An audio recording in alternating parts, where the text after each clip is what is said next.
Hey everyone, Bob Downey here. We're going to talk Neko Rig components. There's a few different things that go into making a Neko Rig.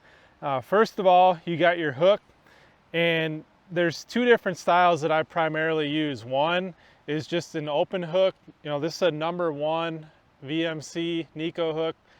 The other style I use is the weedless version. If I'm around heavier grass or heavier cover, maybe stumps, logs, that sort of thing, I'm using the weedless version a lot more. So we start with our hook. Next is your bait. You can throw so many different things on a Neko Rig, from craws to worms. I primarily am using a straight tail worm of some sort. More of your 5-inch, just regular stick tail, Senko type bait. This is just a little beefier Zoom Magnum Finesse Worm. And this is, I believe, a 7-inch Reaction Innovations Flirt Worm. Kind of got a skinnier tail, a little bit more action than these thicker tails. But you can get creative with your worms. These are the three that I primarily use. Next is your weight. You put a nail weight in the head of the worm that you're throwing.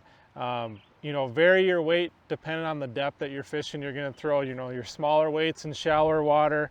And then you got your medium size weights and your heavier ones for deeper water. So I'm typically, if I'm fishing 5 foot or less, throwing a lighter weight in that 5 to 10 foot range, maybe the medium size, and 10 foot or deeper, I'm throwing the deeper one. It's just going to get your worm down there faster and on the bottom where you want it to be. And lastly, I'm using VMC Crossover bands. I've got them in these little bags, 4mm, 5mm, and 6mm. And you've got clear, black, and green pumpkin in these 3 different sizes. That 4, 5, and 6 is really going to cover most of your bases for your worms.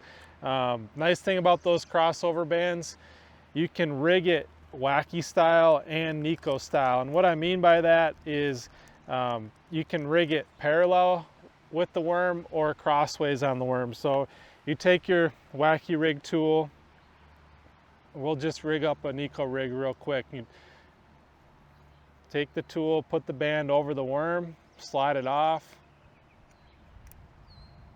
that tool, and you're gonna be able to put your hook in line with the worm like that. You always want your hook point going away from wherever your weight is. So if we're going to put our weight in this side, we want our hook point going that way, so that when your worm is on the bottom working back to you, this actually acts as a weed guard.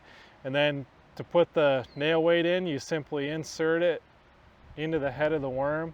And as I'm putting it in there, I like to kind of turn that worm every so often, and it kind of gives me a better idea of whether that nail weight is going straight in or pushing off to the side.